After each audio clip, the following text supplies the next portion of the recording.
tonight's proceedings, I'd like to first introduce our old classmate Des Williams. Des was with us from 63 to 65. He's currently Director with the New South Wales Aboriginal Legal Service and Chairman of the Tweed-Byron Aboriginal Land Council. Des has a very important message for us to start tonight. Thank you.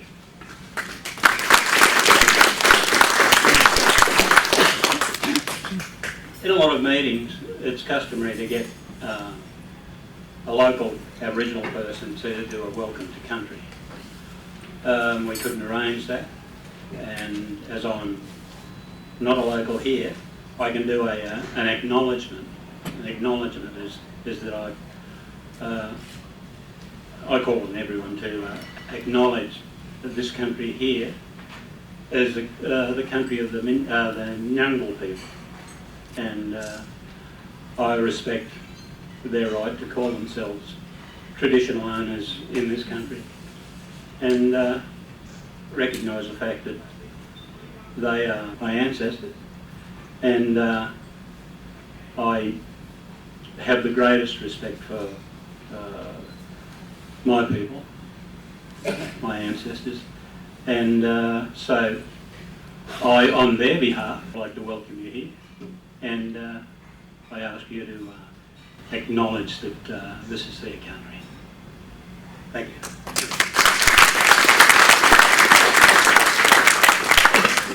Thank you, Des. My first task this evening is to welcome our special guests, Father Gary Reynolds, Father Paul Pidcock. I'm sure we remember them. Father Paul first.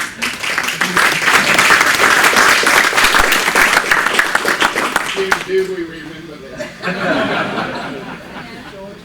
It's fair to describe Father Paul as a Woodlawn living legend who has devoted virtually his whole life to the college. Originally from Kyogle and then Grafton, he was a student at the college from 1944 to 1948. He entered the seminary immediately after leaving Woodlawn and was ordained in 1956. He joined the staff at Woodlawn the following year, 1957.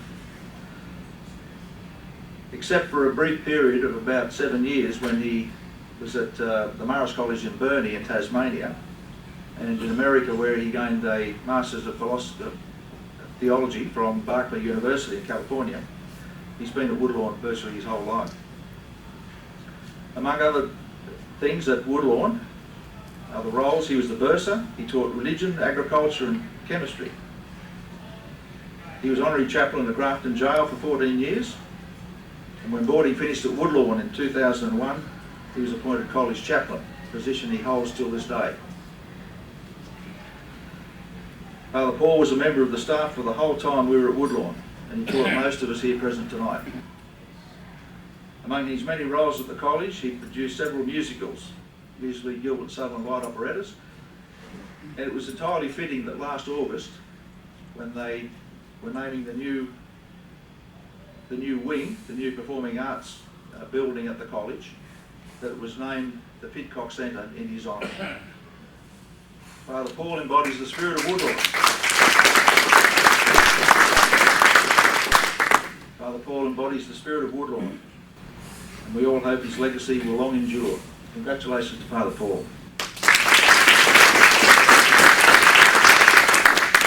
We also remember Father Gary. Many of us here tonight had parallel lives at Woodlawn with Father Gary. Also a local from the Casino District, he was ordained in 1961 when many of us were at the college at the time. Although we probably remember the holiday that followed rather than the ordination. He joined the staff at Woodlawn the following year in 1962, and he also taught many of us here tonight, including maths in 5th year, and he was our last dormitory master in 1965. And of course, he coached many of us in the finer schools of rugby league. From 1972 until 1977, Father Gary was rector at Woodlawn. He's also agreed tonight to share some of his memories and recollections of Woodlawn, and I'll have more to say about that later. Des has already welcomed everybody formally, and I'd also like to extend that welcome particularly to our overseas visitors here tonight. We have people from Sabah and Hong Kong. In order of seniority, John Koo and Callan from Sabah, Victor Wong and Karen from Sabah, and from Hong Kong, David Kwan and Virginia. And I'd also like to mention at this point that the wines on the table, the red and the white, are complimentary bottles from David, Victor and John. Enjoy it. They're all determined, despite our protestations, to contribute to tonight. So.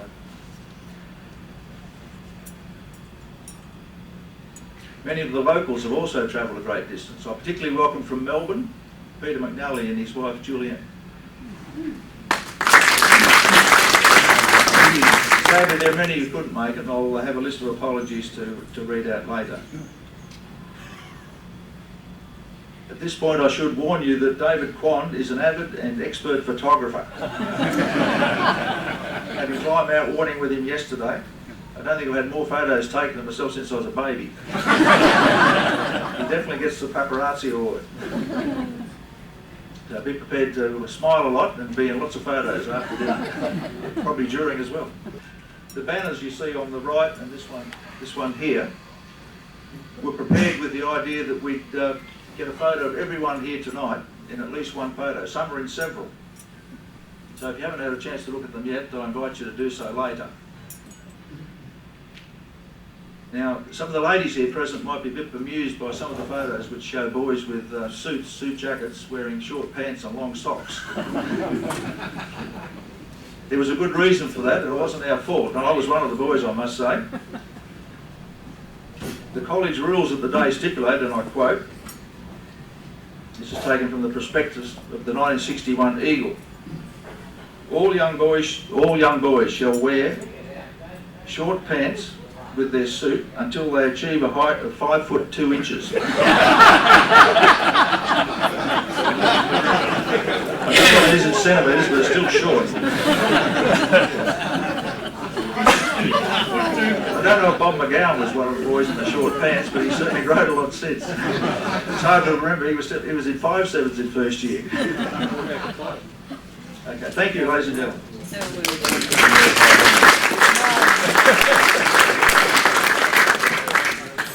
Excuse me, ladies and gentlemen, have your attention again for a minute. Oh, yes. The entrees are arriving. I'd like to ask you to stay silent for a few seconds while Father Pidcock says grace. Thank you. I'm not going to be in a very creative mood tonight and give you a very heartfelt and interesting grace. I thought it'd be better if we used the grace that we used 50 years ago, of course, waiting for that beautiful food to be dispatched at the college. So, in the name of the Father, and of the Son, and of the Holy Spirit. Amen. Bless us, O Lord, and these your gifts, which of your bounty we're about to receive through Christ our Lord. Amen. And bless our time together as we recall memories in days gone by, 50 years ago. So God bless you all. Thank you. I'd like the following gentlemen, just briefly, if they could stand for a minute, please. It won't take long. Brian Griffin. Rob Bryant. Andy Moran. Darryl Patch. Adrian Piper. And Ray Daly. Thank you. I'm borrowing a custom from our American friends, which I've had a lot of experience with recently. With so much trouble and turmoil in the world in the last few years, I think it's important that we in Australia occasionally pause for a moment and reflect on how fortunate we are and for the freedom and the security and the safety we enjoy in this wonderful country of ours. All of these men served in Australia's armed forces on a full-time basis, and I believe all three branches of the service are represented here tonight. On behalf of your peers here, I would simply like to publicly acknowledge and to thank you for your service. Thank you, gentlemen.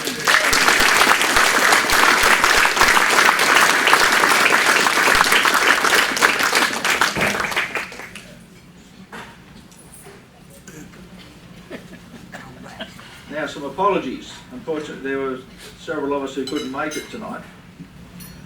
Before reading the apologies, I'd like to say how rewarding and how wonderful the experience was in making contact with so many of our classmates over the last year or so.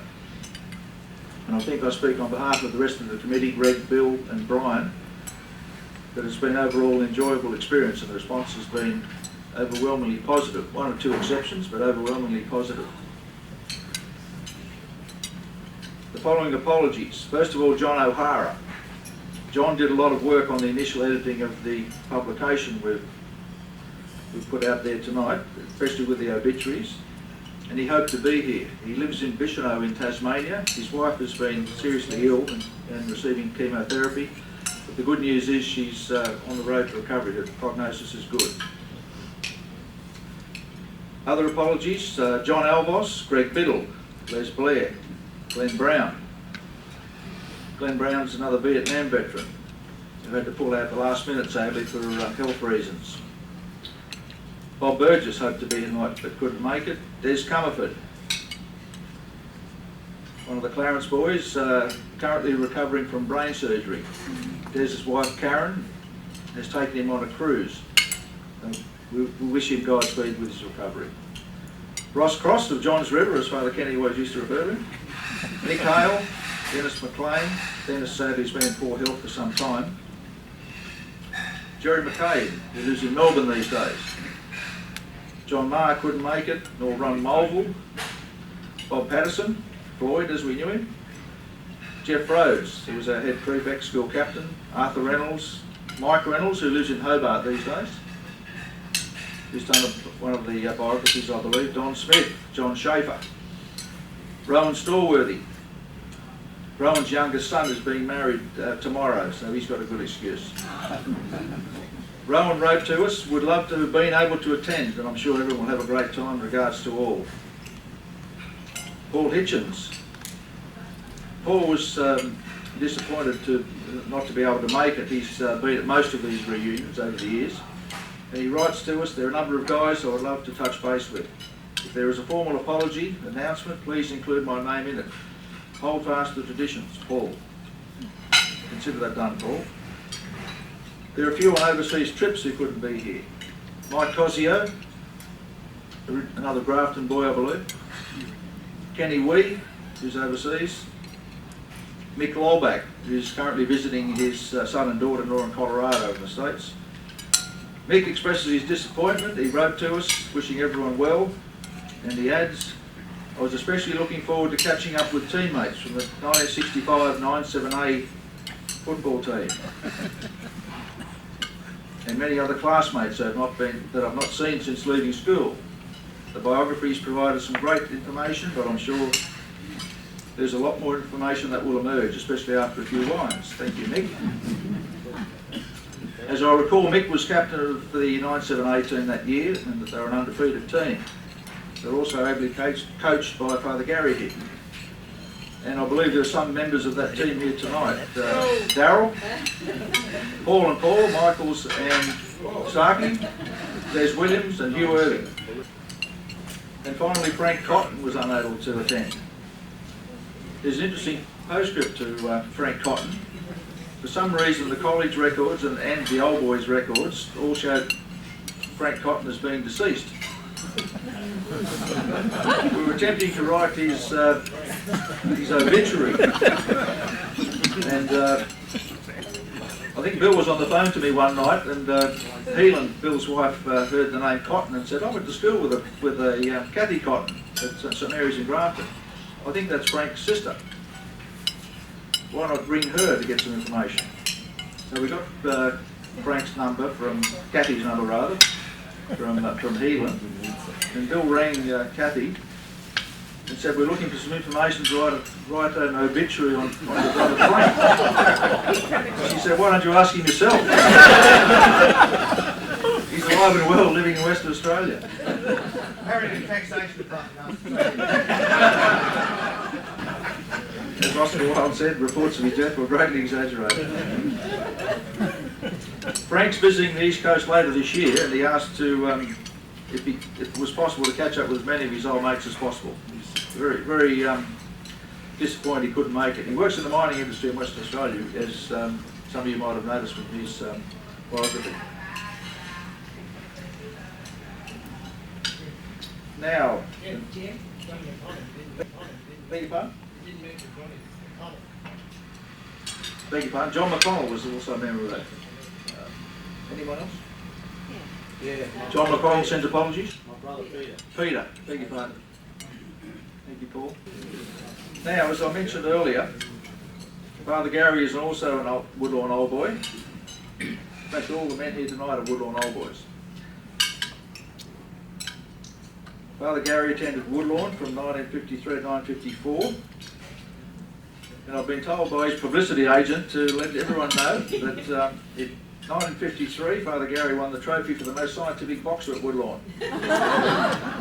He played first 13 in 1954. He was also the outstanding cadet of that year, an honour I think he shares with Darryl. As I mentioned earlier, Father Gary was our final dormitory master in 1965. And I'm pleased to say he's retained his sense of humour. A few months ago I sent him an email inviting him to this dinner and asking him to say a few words. I left my phone number with him. He rang on a Saturday morning. I think it was about 8 o'clock. It wasn't particularly early, but he rang about 8 o'clock. Grace answered the phone and told him I was still in bed. When I came to the phone rather sheepishly, the first thing Gary said to me, "Should I start clapping first?" You gentlemen have to explain to your wives what that means. Ladies and gentlemen, I give you Father Gary Reynolds. He has two recollections of him.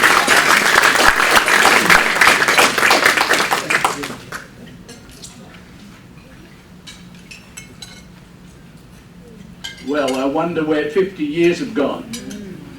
So it's just a fantastic evening, and I have to pay tribute to those who've organised it. Jim himself and Bill McDermott, Brian Griffin, Greg O'Connor. They're the ones who've been the front runners in organising this evening. But so many people have made it possible. I think the idea of the little stories and the photo of each person that they could get the information on, wonderful idea. But it just highlights to me that we're living in a very different world. I suppose one of my recollections of Woodlawn is that life was pretty simple. You know, if you had to go on an excursion these days, you probably, use about 20 reams of paper filling out forms and sending notes to this person, that person and the other person. But life back then was fairly simple. And I think it's just wonderful to see people come together again. And I think one of the things that we experience is that there are some people here I haven't seen for 50 years. And as soon as you meet them again, the memories come back, and it's almost as if you haven't been separated. And I think it says something about the extraordinary sense of community in the boarding school, particularly at that era.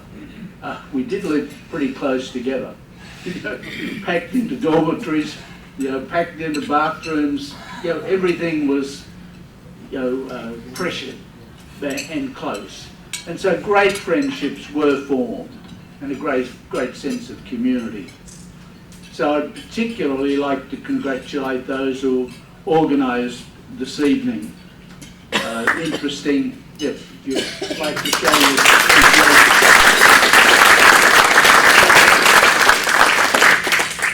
I didn't have that much expertise in boxing, but I had done a little bit.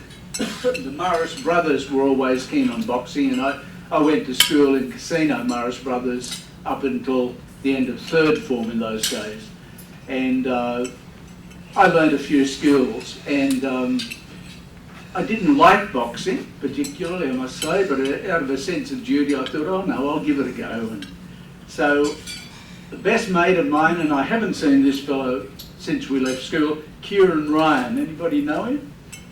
He came from down Dorrigo way, down that way. But anyhow, Kieran was a real good mate of mine. We knocked around together, and I said, I'll give the boxing a go. He said, I said, come on, give it a go.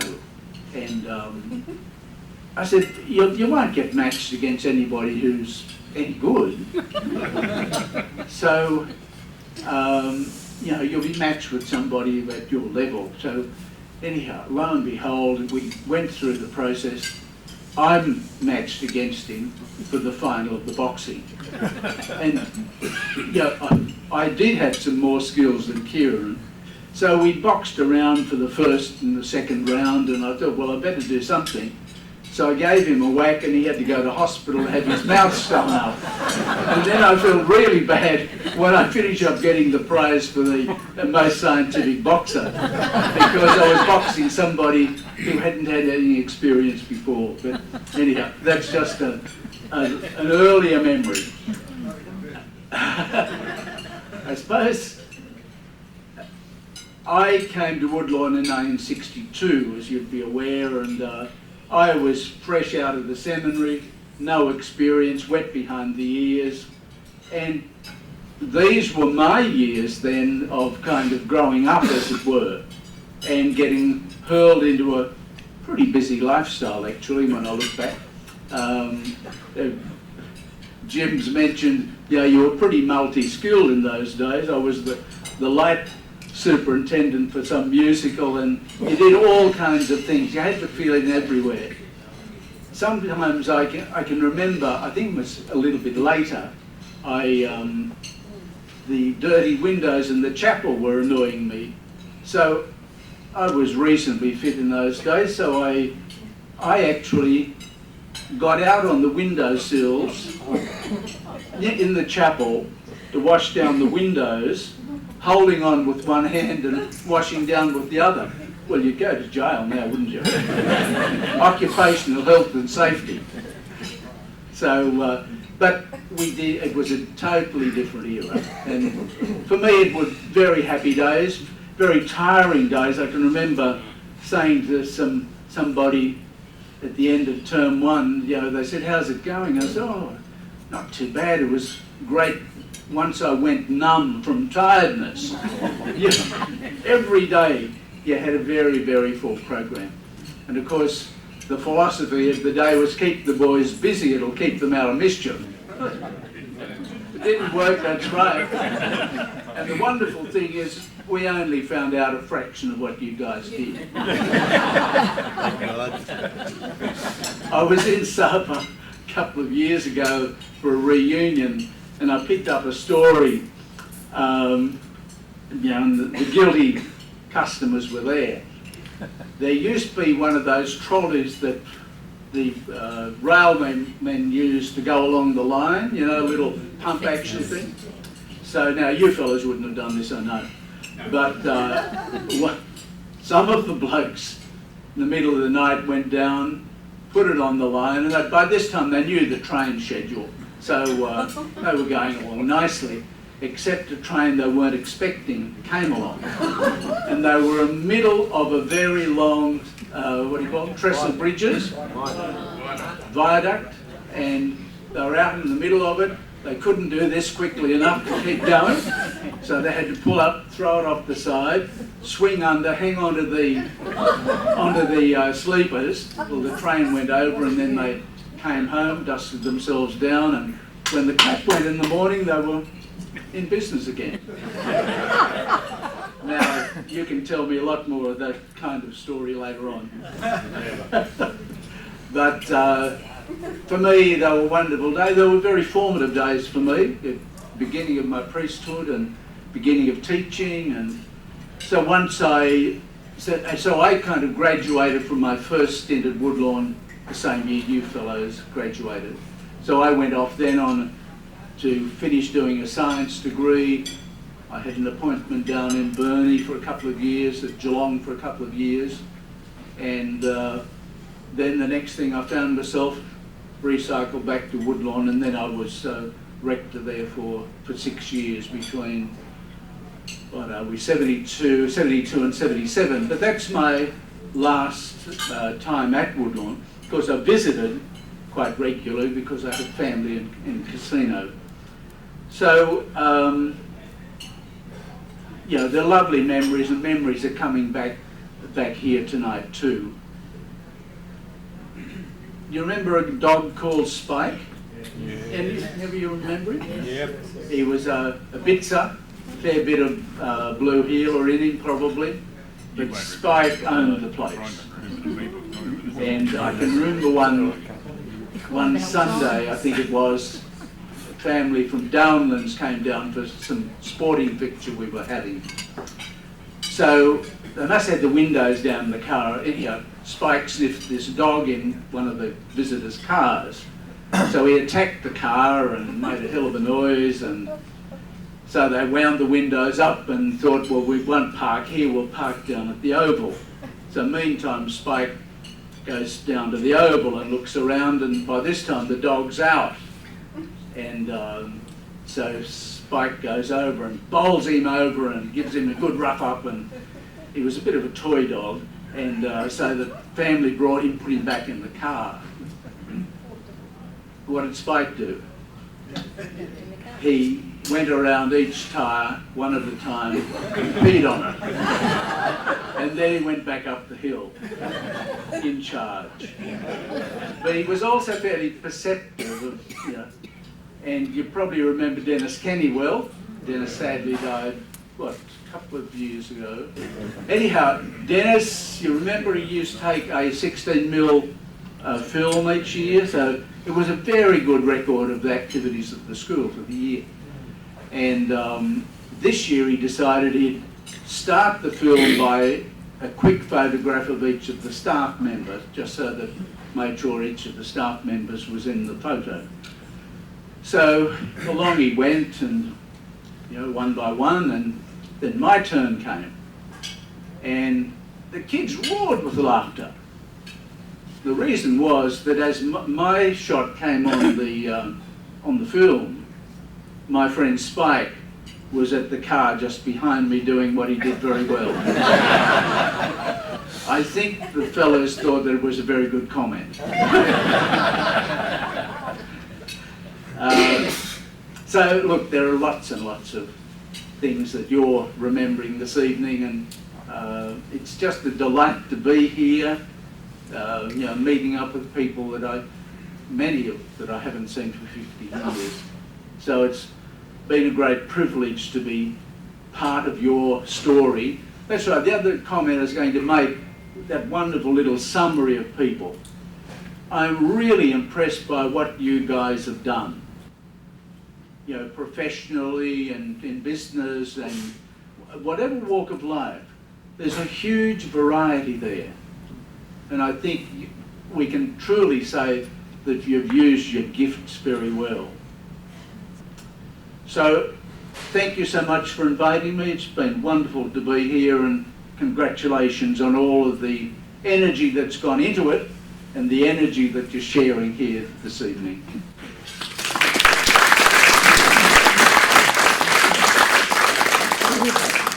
Thank you, Father Gary. I can assure you it's been a labour of love, at least from my perspective. Now, in keeping with tonight's nostalgia theme, I'd like to share a few historical trivia from 1965 that will make us both feel our age, very old, and how much things have changed in Australia in social and political and cultural terms. In January 1965, when many of us were in fifth year, Winston Churchill died. Fifth year were invited to take up collections in Lismore for the Churchill Foundation. I think they were volunteers, but I think I got conscripted. I was one of them. In February, also 1965, Charles Perkins led the first freedom rides through country New South Wales, which started a movement of change that continues till today. In March, the first National Service Lottery was held. In May of the same year, 1965, the first contingent of Australian troops was sent to Vietnam, 1 battalion of the Royal Australian Regiment. Also in March 1965, there were 2 women arrested in the Regatta Hotel in Brisbane. They chained themselves to the bar. They were protesting about the fact that in Queensland women were still banned from hotels. Paul tells me that one of the ladies in question was the mother of the famous actress Sigrid Thornton. Also in 1965, Lady Chatterley's Lover, the famous D.H. Lawrence classic, was still banned everywhere in Australia. I can remember a well-worn copy doing the rounds at Woodlawn, which used to fall open at the pages with all the rude bits. I don't know who owned it, but I think most of us read at least part of it. Rumour has it was Darryl, but I'm sure Darryl would deny that.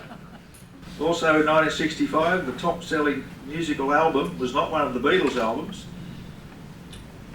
The Sound of Music soundtrack from the film Sound of Music. Also in 1965, the price of a schooner was one and sixpence, which in today's money of course is 15 cents. How do you know that? Well, Google, Colin. I can't remember. I omitted to mention a couple of apologies. Bill just reminded me that Humpy McConnell was one. Another I didn't mention was Jerry McCabe, I don't think. Jerry lives in Melbourne. Did I mention Jerry? Yeah. Beg your pardon.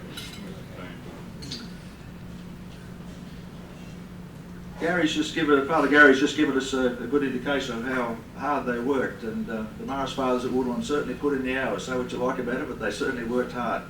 Being married to a teacher, I have a greater appreciation of the size of the classes they taught. Looking at the 1961 1A class, for example, there were 48 students in that class. The Morris fathers, they looked after us in the dormitory, they coached football teams, they ran the cadets, they supervised study at night, and of course they had their religious duties. They had to say Mass in the morning as well as their daily office, so they certainly put in the hours.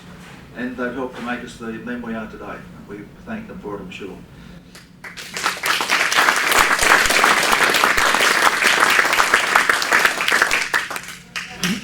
Now, our next speaker is another classmate, Mr. Paul Michaels, who hasn't changed. The only change noticed in Paul since school is he's added an S to his name. He's now Michaels, not Michael. He's gone plural. Now, Paul's an old Kyogle mate of mine. We went to St. Bridget's in Kyogle. He's had an interesting career in journalism and television. He's responsible for all these strange-looking cameras around the place. And he'd like to share a few recollections of Woodlawn. I now introduce Paul Michaels. Thank you.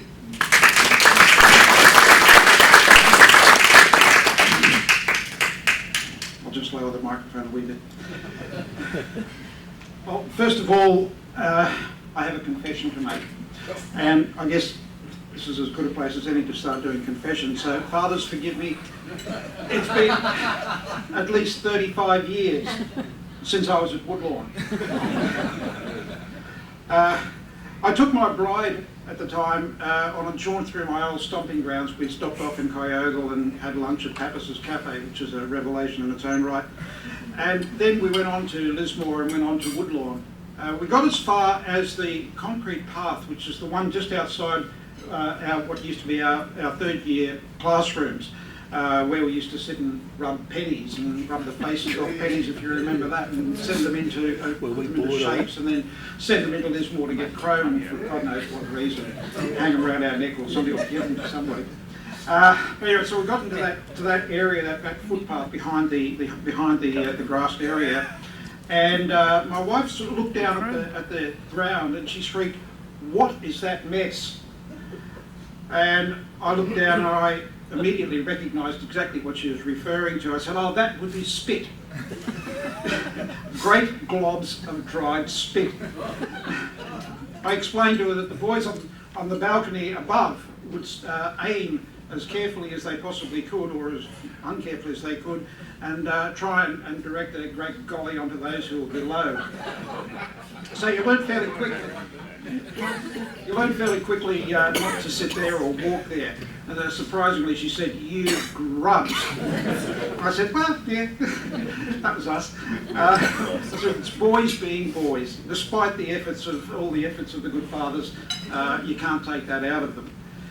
Our parents sent us to Woodlawn for a good Catholic education. I guess most of us got that. The Marist fathers were to be, however, more than just our teachers. They were our guardians, they were our mentors, they were our spiritual and emotional guides, and as Jim's just mentioned, they were our coaches and a lot more. Our religion was the very foundation of Woodlawn. All but one of our teachers at the time was a priest. Religious education was one of our daily class subjects. We attended Mass and confession on a regular basis. There were also those annual retreats, which you might remember, where we listened to uplifting and inspirational talks. We watched movies such as The Miracle of Lourdes, although I think I probably would have preferred to have seen something more like The Bells of St. Trinians, which I thought was more interesting.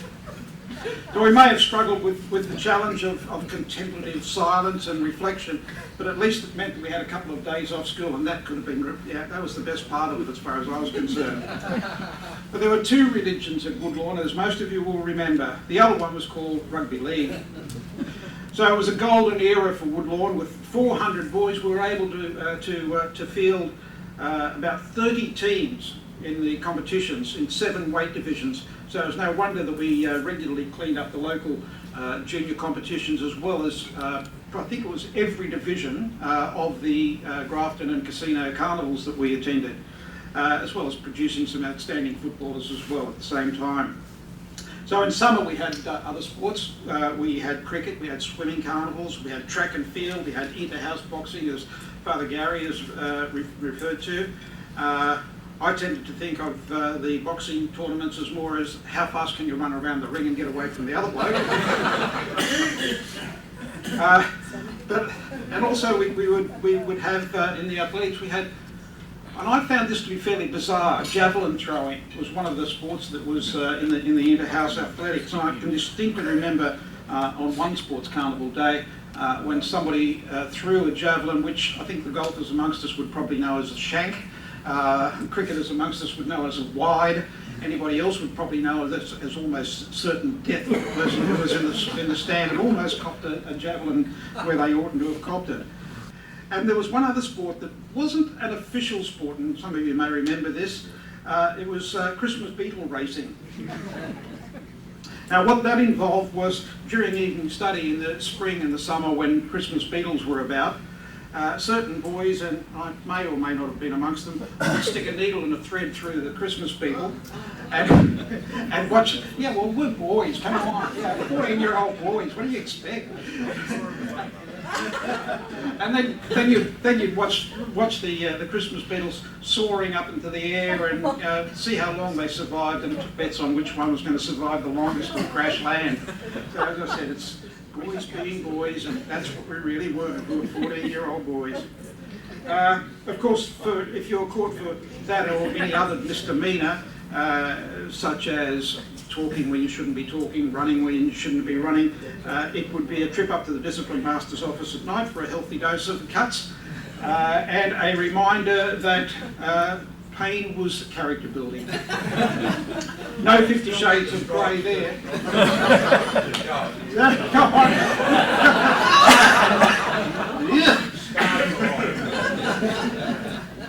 There was no 50 Shades of Grey there, it was all black and blue.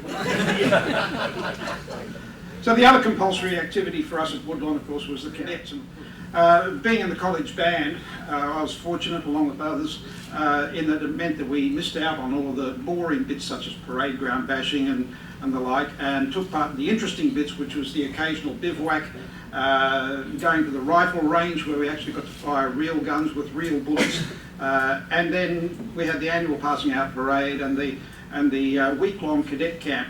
Now, I could not understand why the week-long cadet camp was always held in the coldest place at the coldest time of the year. So we'd get up to there, and then you'd have to sleep on wireframe mattresses, wireframe beds with mattresses made of straw, filled with straw, called palliasses. Luckily, we had our stash of Craven A cigarettes to keep us warm. 32 cents a packet. If anybody is still a smoker, you'll probably think, oh my God, it was good. So for those of us who arrived at Woodlawn with, I guess, what you might call an abundance of puppy fat, that was soon lost thanks to a fairly steady diet of sport and college food. We all dreamed that one day we would be served steak in the refectory. Who uses the word refectory anymore? Has anybody used that since you left Woodlawn? Since you left Woodlawn? I mean, the words there that we used, you've never heard centre counterpane, for example, as a quilt, for those who don't know what a counterpane is. So we all dreamed that one day we'd be served steak instead of mystery bags, those sausages that were either tasteless or we wished they were tasteless. But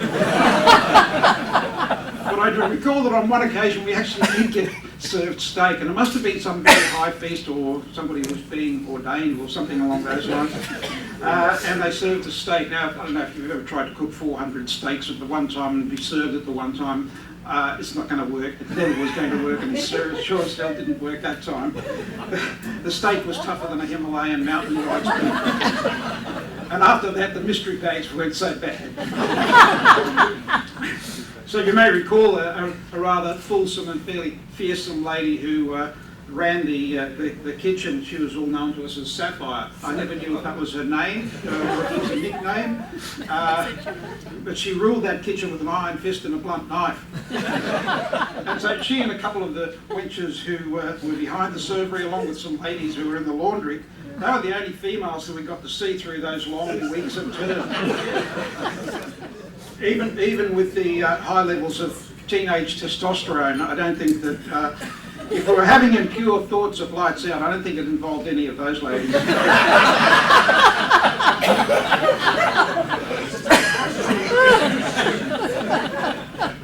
Unlike the young ladies from Lismore and Grafton Catholic Girls' Schools who came up for the annual college ball, to the best of my knowledge, the Pride of Erin, the Foxtrot and the Gypsy Tap was about as much action as most of us got as part of the And at this stage, I'd like to, as I think I did before, say thanks to Tim McLean, who was my dancing partner. Because he was the only one whose shoulders I could reach over.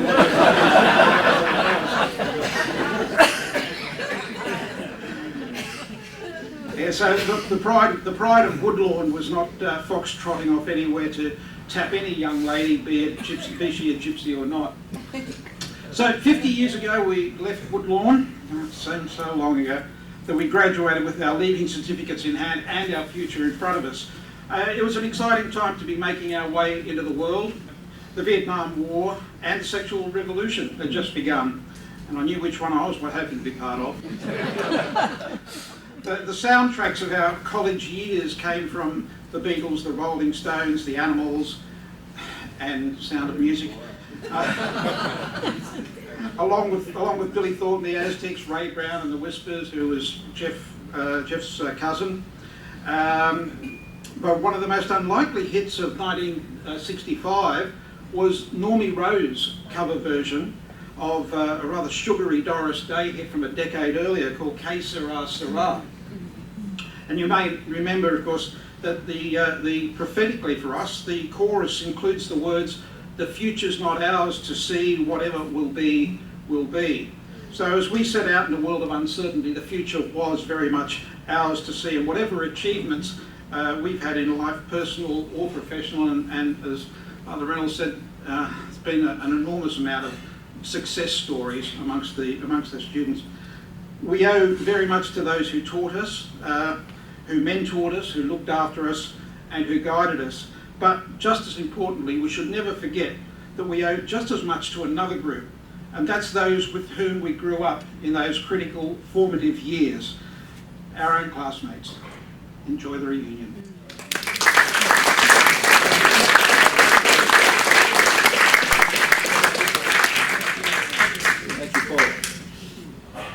couple of Paul's comments have sparked a few memories of my own. His reference to confession reminded me that Friday night confessions, which were compulsory of course, like most things at Woodlawn, the longest queue was always outside the room of Father Palmer. The longest queue for the shortest penances.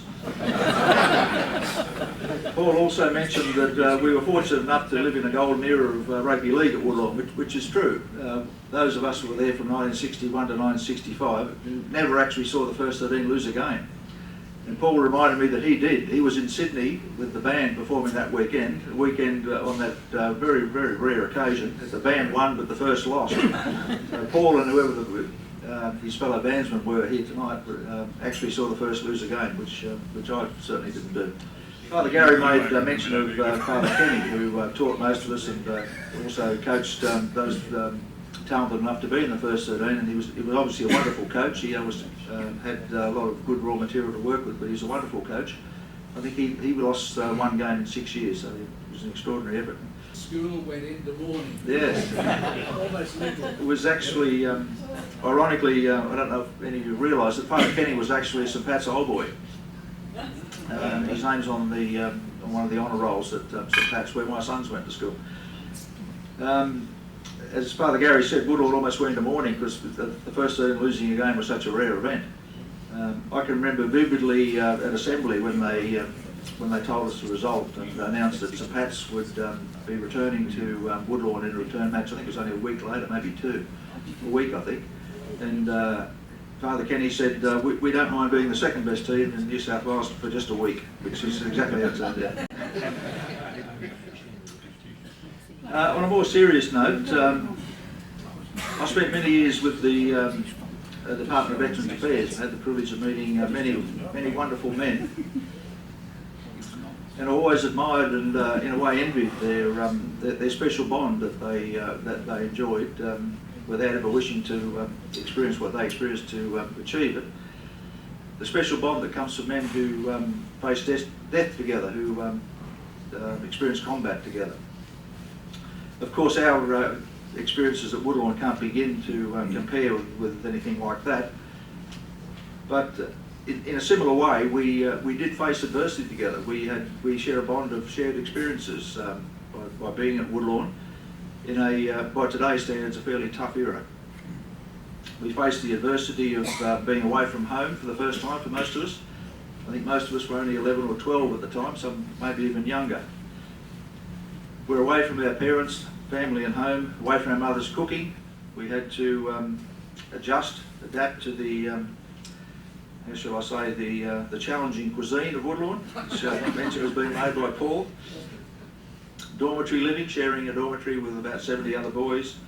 The compulsory football, compulsory cadets, sports like boxing, all the rules and regimentation that goes with a boarding school, which are of course all very necessary for the running of a boarding school of 400 boys.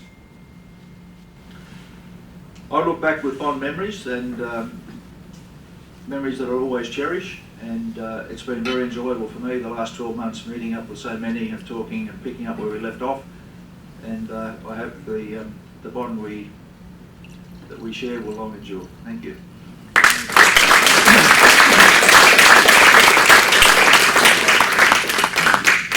I think that completes the formalities for this evening. Now, I don't know if you all got the email, but we did invite people to share a few recollections of their own, humorous ones, anecdotes. There's a bottle of wine for the best. Father Pidcock will judge the best if there's any competition. There may be one, several or none, I don't know. Is anybody willing to give it a shot? We have a 2-minute limit maybe for the anecdotes. Claude, put his hand up. Okay. I'll give the floor to Claude. Jim just brought to mind the game at Sydney that was lost by 2 points. I just want to let you know that it wasn't really a fair game. And the reason why is that St Pat's Capital being city people, they planned to sabotage us. And what they did, in the case of Paul Hitchens and myself and Joe Bryant, they visited us out in this big mansion with these obviously wealthy people who had two beautiful daughters. And I think that the rest of the team would figure it out like places. And Joe and Paul and me were each trying to get one of us to get away so that it'd be 2 on 2 instead of 3. You know, 3's a crowd. So we were still trying. I'm still trying to say to Joe, go to bed, go to bed. And they're saying the same thing until 3 a.m. in the morning. And so when we had that game, yeah, we were a little bit out of sort. There was one other thing I remember about Jimmy Marsh, where I befriended Jimmy Marsh because I remember seeing his sister come into the college, and she was a good sort, so Jim was my mate.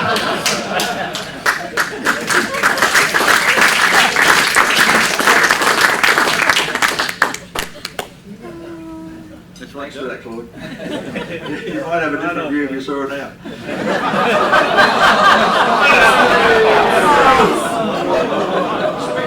She's alive and well living in New Zealand, Claude. She's single too, mate. Well, I'm just done, mate. Is there anyone else who'd like to share any recollections of Woodlawn with us? No takers? No? No? David Quine would like to say something. Thanks, David.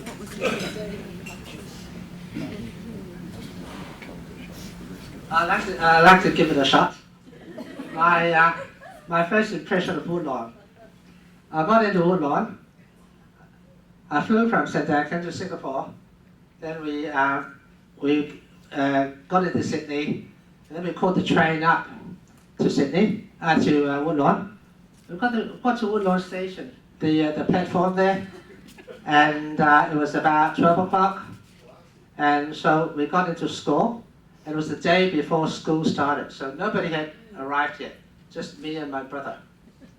And so we went to the refectory, or the dining room, and the two of us sat down, and somebody handed me my lunch, my first lunch in Woodlawn.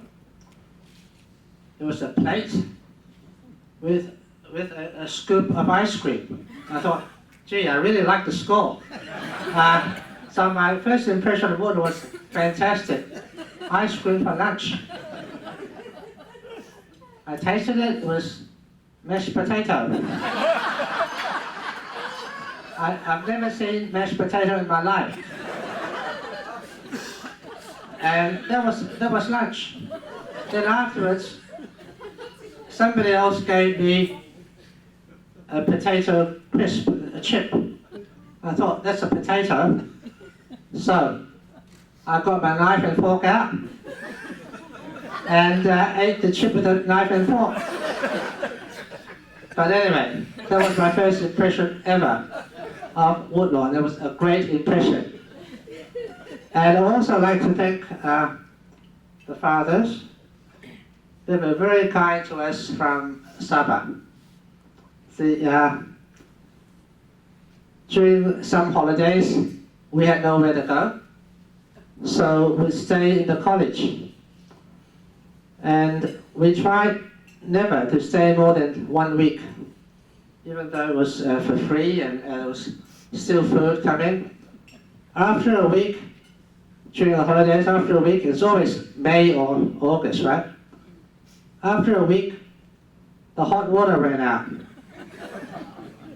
So the fathers were great, and we felt they were our friends. So much so that one day, my uncle came to visit us. He said he'd like to meet up with Father Mitchell, who was the rector then. So I was about 12 years old then. I didn't know anything about formality. So about 4:30, 5:30 in the afternoon, I took my uncle up to meet Father Mitchell. You know, the fathers, they have their rooms, and you have to go through a corridor. And they have the showers next to the corridor. Well, I got my uncle I had my uncle in tow, going straight to Father Mitchell's room. And out came Father Mitchell, naked. He quickly grabbed, he just come out of the showers. He quickly grabbed a towel. And I remember very well the next what do you call it? The next assembly. In the assembly hall, Father Mitchell said, if ever you want to see our father, you make sure to make an appointment. But I joined Paul in saying that, and I joined Jim too, in saying that all of us, I think all of us, including Victor and John here, we value very much our days in Woodlawn. And ever since then, I've always been very proud to say, I went to Woodlawn. I'd always take great pleasure when people ask me, where is Woodlawn? Especially since I'm working in Hong Kong, and people ask me, a lot of people now from Hong Kong have migrated to Australia, and they always ask me where I went to school in Sydney.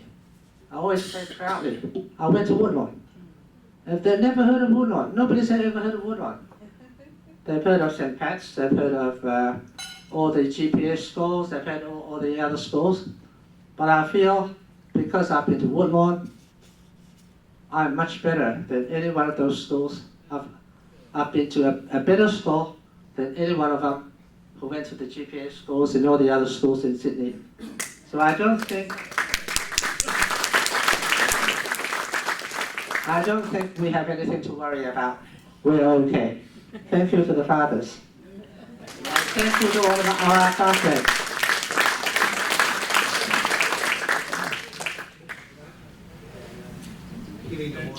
Anyone else with an anecdote or a memory of Colin Ross? Yeah. Thank you, Colin. I'll get close. You have to kneel down. I've got a couple of stories. When we were in 5th year, Brother Gary was discipline master as well as in charge of us. And somebody had been naughty. I don't know who it was or what he did, but he got 6 of the best. And up the far eastern end of the dormitory, Jerry McCabe's bed was there. And he found out that if he stood up on the head of his bed and leaned out the window, he could see in and watch the blokes getting the cuts. And just as this bloke got his 6th one, guess who looked up and saw him? And he very quietly walked into the dormitory. He said, if you're so interested in this, Jerry, you better come and get some of your own. We all thought it was funny, but Jerry didn't. Another story, who remembers Father Scully? Yeah. And Father Scully was a Kiwi.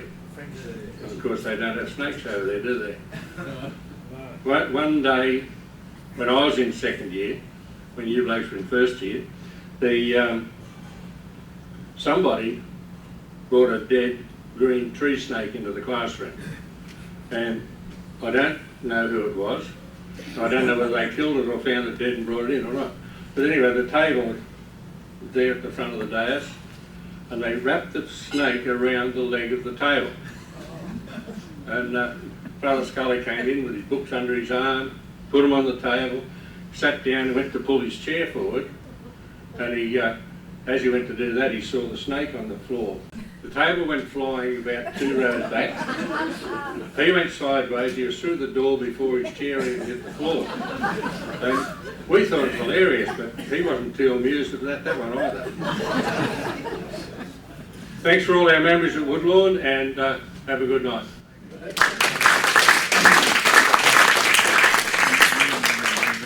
If you blokes have been reading your emails, you would have known by now that there's another reunion being planned in August, September in Sabah, Malaysia, hosted by our friends Victor and Johnny Koo.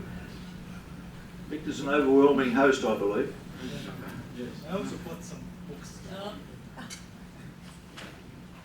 Okay, before Victor comes on, to introduce Sabah to you. Yeah, first of all, I must apologize for not being able to recognize some of you, your friends, but at the age of 70, I think you can excuse me. Well, a lot of things have changed over the last 50 years since we left school. Things have changed, but I think we have a common change. We get thin, a bit thin up top, a bit more gray, right? But something hasn't changed. That's our bond of friendship hasn't changed. That's why we are all here tonight. And I hope this will continue, and then it will continue at least until August, and then beyond that, right? So in August, we are inviting all of you to come and join us in Sabah for a brief reunion. Okay, this occasion has been very important to me, and it means a lot to me. First of all, it means a lot to me because I'm able to come to this reunion to meet all you good friends. Right? Secondly, it also enabled me to have a reunion with my good friend George Bennett and his family, with whom I stayed most of my holidays when I was going to Woodlawn. And yesterday, I had a lovely day visiting all the brothers and sisters and mom. I spent the whole day, and that's why I missed out on the dinner at Greg's house. My apologies, Greg. Yeah. Okay, without further ado, I think Victor brought some material to introduce Sabah to you. Right, Victor? Okay. You like to do that?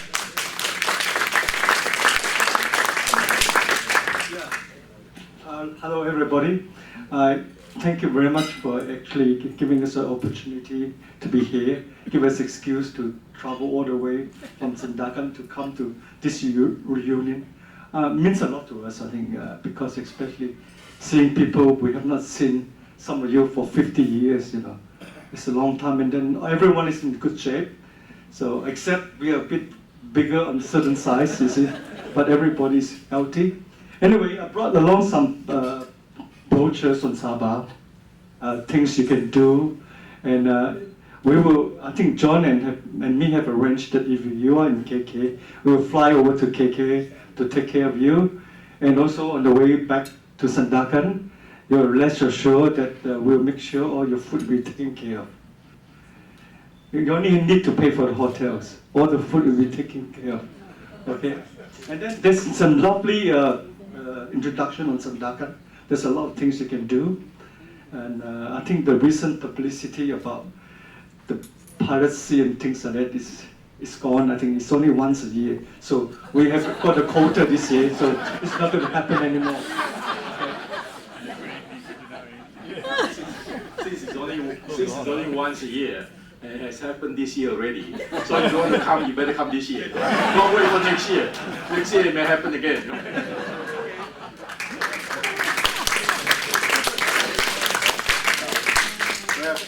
We have, most importantly of all, we have the memorial monument in Sandakan, where we remember the death march. Do you know? You had a death march. There are more than 1,200 soldiers, comprising of Australians and British soldiers. The Japanese marched them, from Sandakan to run out. That's the march that Andy and Bill are going to do. They are going to follow this march, literally this march. Yeah. And then every year on Anzac Day, we have a memorial service to remember all the soldiers who sacrificed their life to liberate Sabah. And Sabah, the Sabah people are eternally grateful to all these soldiers who give us the freedom, right, and liberated us, from the Japanese occupation. So that's why every year for this memorial service, Victor and I, being in Sandakan, we always attend the dawn service. A few years ago, your Governor General also attended this. the Governor General, the lady. Quentin Bryce. Yeah, yeah. She went there, personally, 1 year. So every year we have this, and then it is in this booklet, every year. So there are 300 or 400 Australians who go there every year to attend this service from Australia, and we'd like to invite you, to go there also next year. But next year it may be a little bit risky, because the kidnapping might happen. According to Victor. No, it's not true. It's not true. I don't think it happens every year. Let's hope that, that was the last time, right? The last one. So this is very meaningful, to me, to the Sabah people.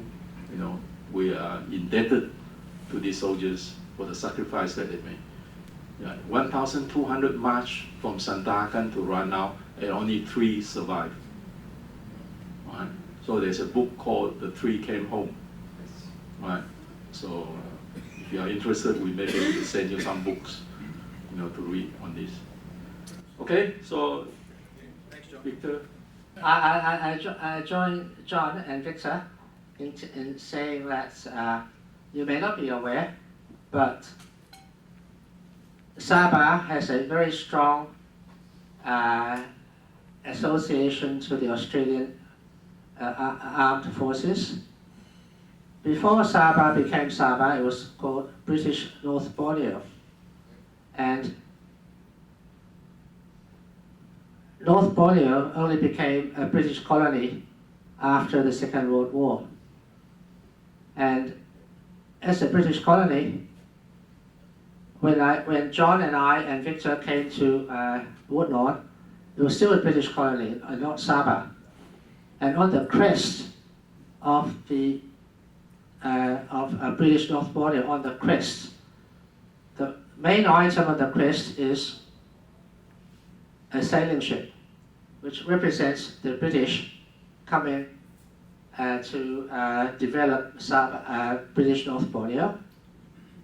And the main thing about that sailing ship, on the main sail of the sailing ship on the crest, was a very large T. And the T stands for Tobruk. Why Tobruk? Because the 9th Division, the AIF 9th Division, fought in Tobruk. And it was the 9th Division that liberated British North Borneo from the Japanese in the Second World War. So the people of Sabah are eternally grateful to Australians, and Australians are always welcome.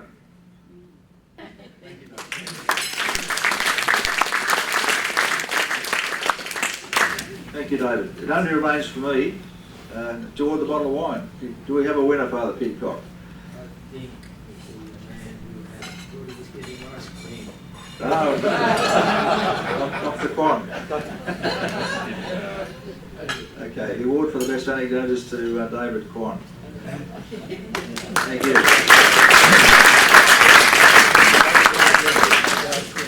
It only remains for me to go through some thank yous. First of all, to the other members of the committee. Greg, for his invaluable computer skills and his relaxed, unflappable approach to a problem. Bill, with his quiet, gentle determination and his relentless search for classmates Australia-wide and overseas. And finally, Brian, with his laid-back manner, laconic sense of humour and his organisational skills. I think we've made a good team. I don't think we had any arguments over the last year. We've been doing this for over a year now. Had several lunches and lots of telephone calls, and it's been a very enjoyable and amicable experience. I hope I'm speaking for the rest. Other thank yous. First of all, to my wonderful wife Grace and her superb organisational skills.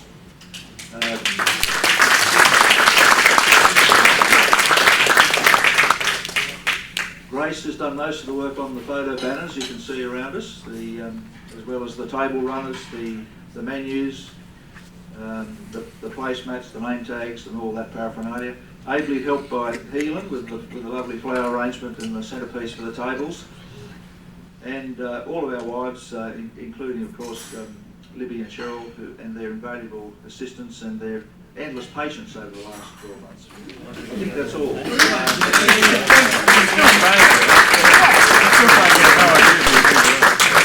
We have the room until 11, but the bar will be open, so... I'd like to thank Jim for everything he's done to make the night such a success.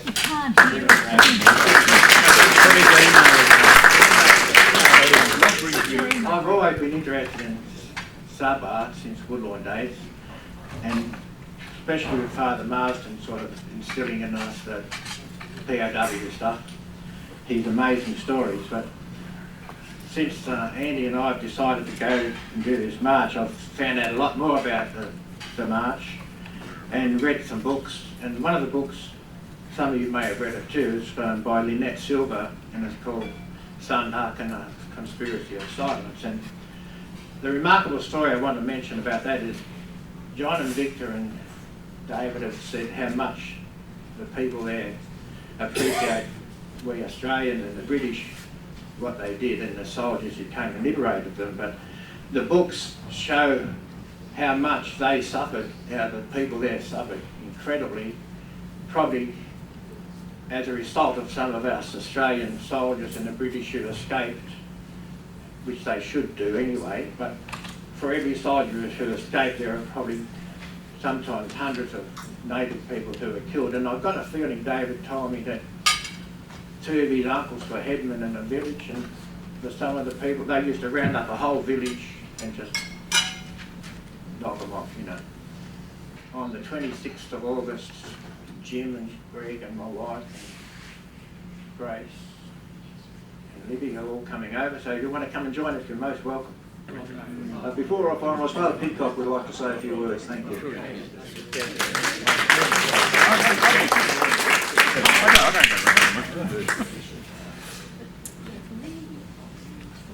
I'm the only priest left at Woodlawn, so I feel like an endangered species. But I didn't want you to leave until I said just a couple of things. The first is a word of warning that nostalgia is not all that it used to be. But it's been a wonderful evening, and I've really enjoyed it, and I think of all the reunions I've been to, this one has been the best organised, and there's been a wonderful spirit here, and I'd just like to acknowledge that and thank on your behalf those who organised it.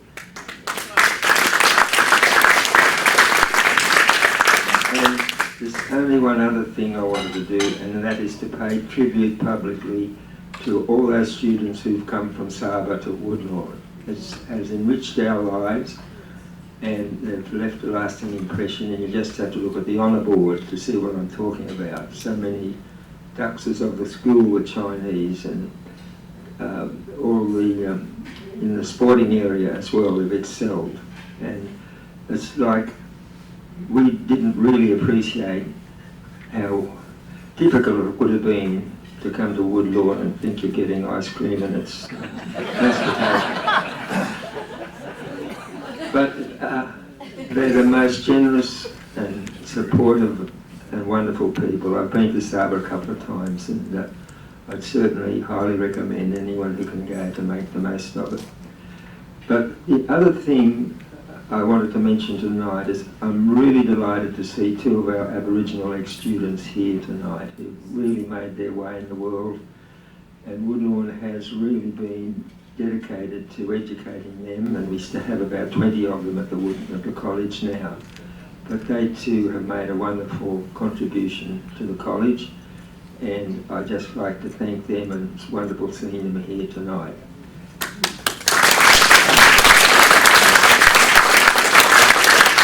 And it's good to see people like Adrian Ridgway, who was a senator, who was an ex-student of Woodlawn, and who's been very supportive of all that we do there.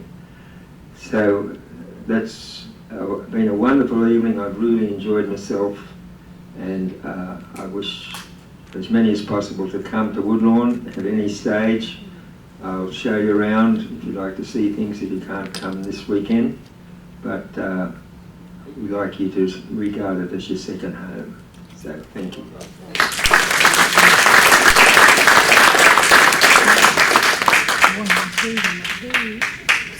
Andy's he's just reminded me that it might be appropriate now to have 1 minute silence for those of our class who are deceased. And there are 10 of them.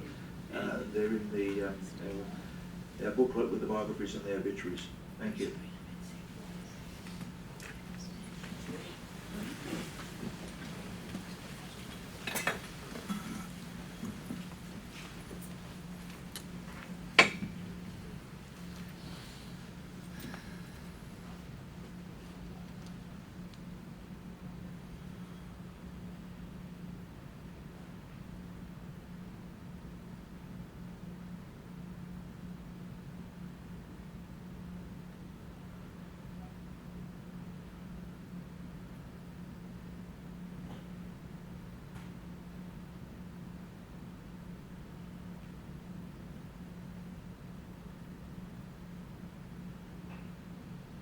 Thank you, gentlemen, and thank you, Rob, for reminding us.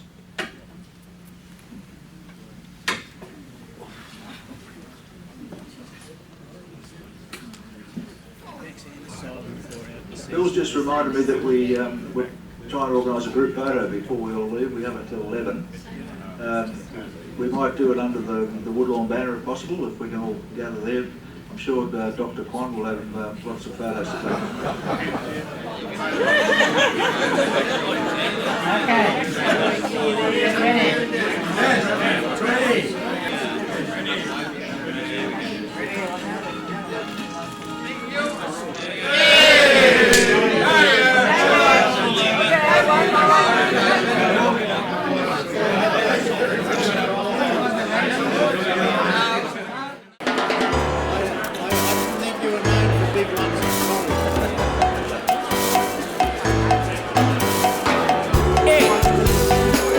¿Qué será?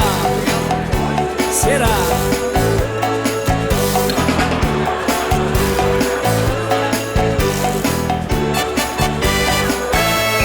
When I was just a little boy, I asked my mother, what will I be? Will I be handsome? Will I be rich?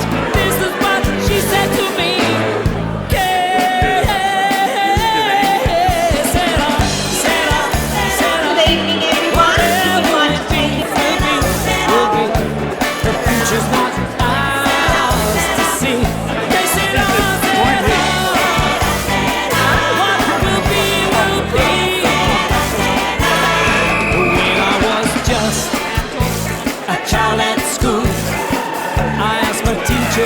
What should I try?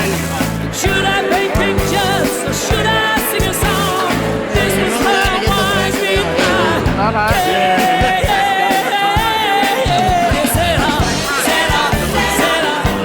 Whatever will be, will be. The future's not ours to see. What will the future bring? Oh, mama,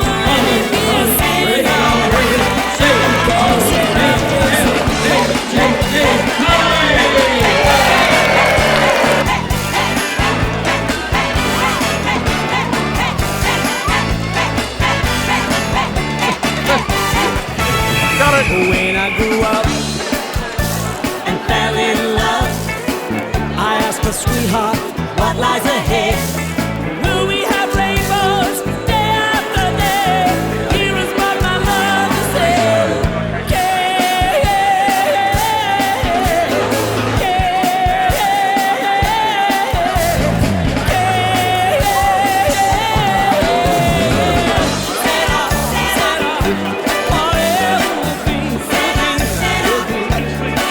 She's not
used to be the handball courts over there, where there's the Collins Centre. And right, and over here there should be a grotto. Is there a grotto there? Things have changed, but lots of things have remained the same.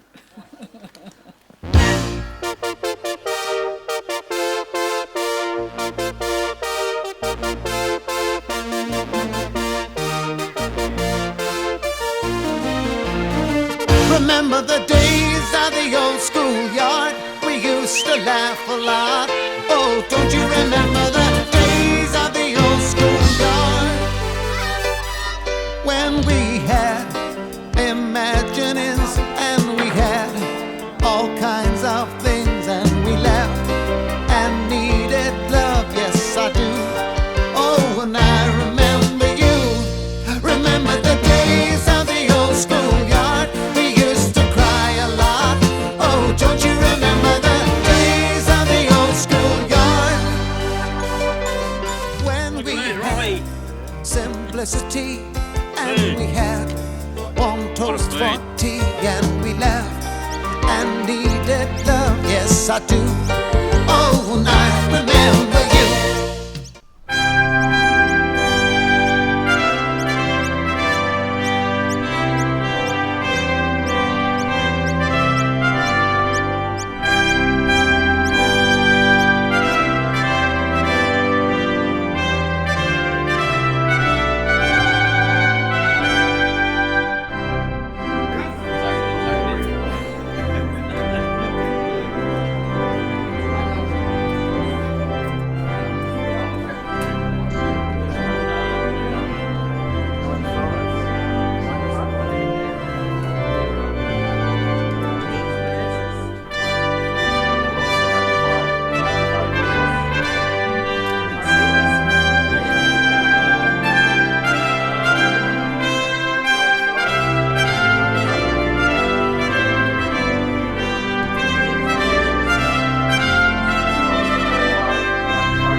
Okay, how about some of it when you get home, right? To thank the people who, Jim, Greg, Bill, Brian, who've organised this the whole do. And I also want to say that, well, I'll tell you what I want to say is Tenete Tradition. Thank you.